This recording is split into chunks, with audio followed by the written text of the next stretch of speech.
Você crê que Deus continua agindo mesmo depois do fim de uma grande história? Então escreva nos comentários: eu creio no Deus do impossível. O que você vai ouvir agora não é apenas história, é revelação. Prepare seu coração, porque a presença de Deus vai te impactar. Você já se perguntou o que aconteceu logo após a morte de Moisés? A maioria conhece os grandes feitos: libertar o povo do Egito, abrir o Mar Vermelho, receber as tábuas da lei, falar com Deus no Monte Sinai. Mas e depois disso? O que veio a seguir? A morte de Moisés não foi o encerramento de uma jornada, foi o ponto de partida para uma nova dimensão do plano de Deus. O que aconteceu a seguir é uma cadeia de milagres e mistérios capazes de desafiar tudo o que pensamos saber sobre fé, liderança e o mover divino. Moisés, o homem que caminhava com Deus, aquele que o ouvia face a face, chega ao final de seus dias. Aos 120 anos, ele sobe ao Monte Nebo. Lá do alto, contempla a terra prometida, o cumprimento da promessa que ele mesmo não viveria.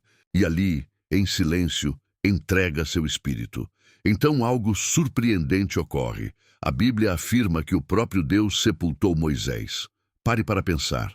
O Criador do universo descendo à terra para enterrar um homem. Isso nunca havia acontecido antes e nunca mais aconteceu depois. E até hoje, nenhum rastro do corpo de Moisés foi encontrado.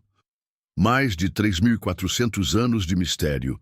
Nenhuma escavação, nenhuma descoberta arqueológica. Mas essa história estava só começando. No pequeno livro de Judas, verso 9, surge uma cena extraordinária. O arcanjo Miguel enfrentando Satanás por um corpo. O corpo de Moisés. Por que o inimigo queria tanto os restos mortais de alguém que já havia partido? Alguns estudiosos sugerem que Satanás queria fazer do túmulo de Moisés um centro de idolatria. Imagine, em vez de adorar a Deus, o povo poderia passar a reverenciar um monumento humano. Outros teólogos afirmam que o diabo acusava Moisés por seus erros e exigia seus restos como prova. Mas Miguel não discutiu. Ele não perdeu tempo em argumentos, apenas declarou: que o Senhor te repreenda. E então, o corpo desapareceu. Deus não apenas ocultou o corpo, ele selou o legado. Moisés não seria lembrado por seus ossos, mas por sua missão. No dia seguinte à sua morte, outro milagre cessou. O maná deixou de cair. O pão celestial, que por 40 anos havia sustentado Israel no deserto, simplesmente parou. O povo, habituado a receber alimento do céu, acordou e encontrou apenas areia. Era como se o céu dissesse: agora vocês têm a terra, trabalhem por ela. O milagre diário deu lugar à responsabilidade. A fé infantil passou a amadurecer. Deus estava ensinando que fé não é só esperar o milagre, mas também plantar, confiar e colher com gratidão. E não foi apenas o alimento que cessou. A voz de Deus também silenciou. Moisés era o amigo de Deus, falava com ele como face a face. Agora, com Josué no comando, a comunicação se dava por Urim e Tumim. Resposta simples: sim ou não. Uma ligação íntima trocada por sinais distantes. O povo precisou confiar mais na palavra escrita e obedecer com mais fé. Sem Moisés, o povo quase entrou em colapso. As tribos de Ruben, Gade e metade de Manassés construíram um altar que foi mal interpretado como rebelião. As demais tribos se prepararam para a guerra. Mas após diálogo foi revelado: aquele altar era apenas um símbolo de unidade, não de divisão. Uma guerra civil foi evitada por um triz.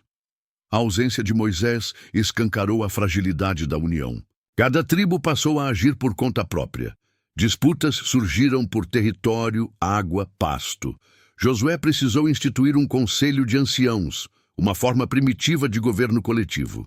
Era o começo de uma nação organizada, deixando de ser ex-escravos errantes. Eles construíram casas, vilas, plantações, comércio. A fé amadureceu. O culto deixou de depender de um líder central e passou a ser responsabilidade de todos. Profetas começaram a surgir. Princípios eternos tomaram o lugar dos milagres diários. A morte de Moisés foi dura, mas essencial, como um pai que solta a mão do filho para que ele aprenda a caminhar. Moisés tirou o povo do Egito, mas sua ausência foi o que tirou o Egito de dentro do povo. Eles cresceram, assumiram o próprio destino, formaram uma identidade. E por isso, até hoje, sua morte é lembrada não como o fim de um ciclo, mas como o nascimento de uma nação forte. Se essa história tocou o seu coração, declare com fé nos comentários. Deus é fiel e nada foge do seu controle. E não se esqueça de se inscrever no canal.